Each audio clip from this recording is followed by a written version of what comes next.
दौड़ क्या हो? क्या हुआ? ब्रू के 10 रुपीज सैशे में 33% एक्स्ट्रा। प्रेम, हाँ दौड़ के जाओ। कहाँ? 2 कप ब्रू बना के ले आओ। ब्रू के 10 रुपीज सैशे में अब 33% एक्स्ट्रा। दौड़ के चाहिए।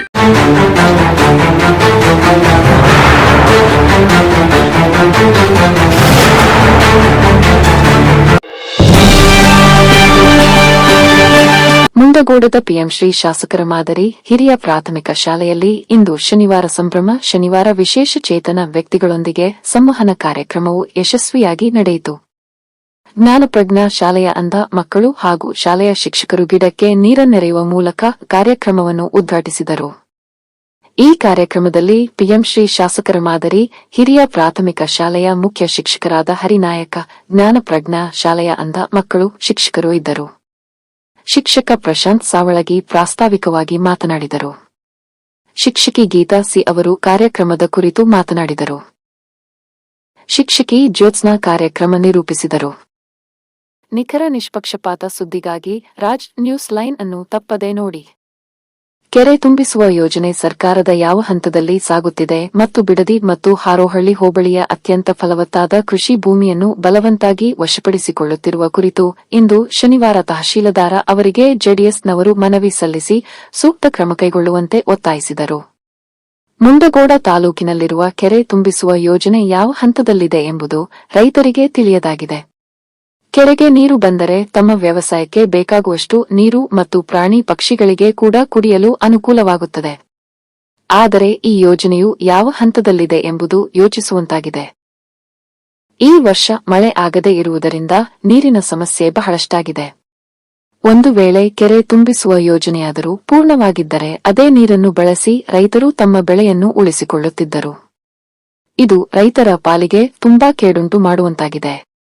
ಸ್ಥಳೀಯ ಶಾಸಕರು ಮತ್ತು ಸಂಬಂಧಪಟ್ಟ ಅಧಿಕಾರಿಗಳು ಈ ವಿಷಯವಾಗಿ ಕಣ್ಣು ಮುಚ್ಚಿ ಕುಳಿತಂತಾಗಿದೆ.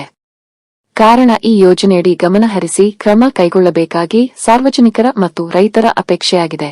ಹಾಗೂ ಬಿಡದಿ ಮತ್ತು ಹಾರೋಳ್ಳಿಯ ಅತ್ಯಂತ ಫಲವತ್ತಾದ ಕೃಷಿ ಭೂಮಿಯನ್ನು ಬಲವಂತವಾಗಿ ವಶಪಡಿಸಿಕೊಳ್ಳುತ್ತಿರುವ ಹಿಂದಿನ ಉದ್ದೇಶ ಬೃಹತ್ ರಿಯಲ್ ಎಸ್ಟೇಟ್ ದಂಧೆಯಾಗಿದೆ. ಈ ಯೋಜನೆಯು ಮೇಲ್ನೋಟಕ್ಕೆ ರೈತರ ಹಿತಾಸಕ್ತಿ ಮುಖವಾಡ ಧರಿಸಿದ್ದು, ಇದರ ಹಿಂದಿನ ಉದ್ದೇಶ ರೈತರಿಗೆ ಅನ್ಯಾಯ ಮಾಡುವಂತಿದೆ.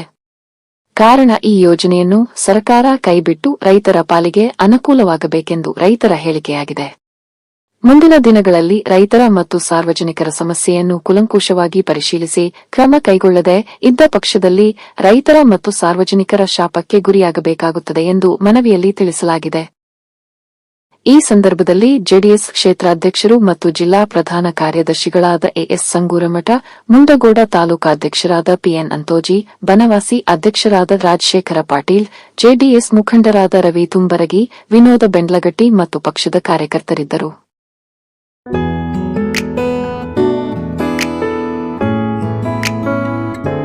ಮುಂಡಗೋಡದ ಆದಿಜಾಂಬವ ಕನ್ನಡ ಮಾಧ್ಯಮ ಪ್ರೌಢಶಾಲೆ ವತಿಯಿಂದ ಶಿಕ್ಷಣ ಇಲಾಖೆಯ ಆದೇಶದಂತೆ ಶನಿವಾರ ಸಂಭ್ರಮ ಕಾರ್ಯಕ್ರಮವನ್ನು ಅರ್ಥಪೂರ್ಣವಾಗಿ ಆಚರಿಸಲಾಯಿತು. ಕಾರ್ಯಕ್ರಮದಲ್ಲಿ ಮುಖ್ಯ ಅತಿಥಿಯಾಗಿ ಭಾಗವಹಿಸಿದ ಆದಿಜಾಂಬವ ಶಿಕ್ಷಣ ಸಂಸ್ಥೆಯ ಅಧ್ಯಕ್ಷರಾದ ಎಸ್ ಫಕ್ಕೀರಪ್ಪ ಅವರು ಮಾತನಾಡಿ, ವಿಶೇಷ ಚೇತನ ವ್ಯಕ್ತಿಗಳಿಗೆ ಸಮಾಜದಲ್ಲಿ ಗೌರವಯುತ ಸ್ಥಾನಮಾನ ನೀಡಬೇಕು. ಅವರಿಗೆ ಸಾಧ್ಯವಾದಷ್ಟು ಸಹಾಯ, ಸಹಕಾರ ಹಾಗೂ ಪ್ರೋತ್ಸಾಹ ನೀಡುವ ಮೂಲಕ ಅವರ ಜೀವನವನ್ನು ಸಾರ್ಥಕಗೊಳಿಸಬೇಕು ಎಂದರು. ಶಾಲೆಯ ಮುಖ್ಯ ಶಿಕ್ಷಕರಾದ ಎಸ್ ಡಿ ಮುಡಣ್ಣವರ ಮಾತನಾಡಿ, ಅಂಗವೈಕಲ್ಯವು ಯಾವುದೇ ಶಾಪವಲ್ಲ. ಅದು ಹುಟ್ಟಿನಿಂದಲೂ ಬರಬಹುದು ಅಥವಾ ಅನಿರೀಕ್ಷಿತ ಘಟನೆಗಳಿಂದಲೂ ಉಂಟಾಗಬಹುದು. ಇಂತಹ ವ್ಯಕ್ತಿಗಳಿಗೆ ಸಮಾಜದ ಬೆಂಬಲ, ಪ್ರೋತ್ಸಾಹ ಮತ್ತು ಅವಕಾಶಗಳು ದೊರೆತಾಗ ಅವರು ಕೂಡ ವಿವಿಧ ಕ್ಷೇತ್ರಗಳಲ್ಲಿ ಸಾಧನೆ ಮಾಡಿ ಸಮಾಜಕ್ಕೆ ಮಾದರಿಯಾಗಬಹುದು ಎಂದು ಅಭಿಪ್ರಾಯಪಟ್ಟರು. ಈ ಸಂದರ್ಭದಲ್ಲಿ ಶಿಕ್ಷಕರಾದ ಎಸ್ ಸಿ ಪಾಟೀಲ ಅವರು ವಿಶೇಷ ಚೇತನ ಹಕ್ಕುಗಳು ಹಾಗೂ ಸಮಾಜದ ಜವಾಬ್ದಾರಿಗಳ ಕುರಿತು ಮಾತನಾಡಿದರು. ಕಾರ್ಯಕ್ರಮದಲ್ಲಿ ಶಾಲೆಯ ಸಿಬ್ಬಂದಿಗಳಾದ ಎಂಕೆ ಕೊಂಡೋಜಿ, ಎಸ್ ಭದ್ರಶೆಟ್ಟಿ ಮತ್ತು ಶಿಕ್ಷಕರು, ವಿದ್ಯಾರ್ಥಿಗಳು ಹಾಗೂ ಸಿಬ್ಬಂದಿಗಳು ಇದ್ದರು. ಪಿಸಿ ಐನಾಪುರ ಸ್ವಾಗತಿಸಿದರು. ಆರ್ಎಸ್ ಅಕ್ಕಿವಳ್ಳಿ ಕಾರ್ಯಕ್ರಮ ನಿರೂಪಿಸಿದರು. ಎಂಎಸ್ ಪಾಟೀಲ ವಂದಿಸಿದರು.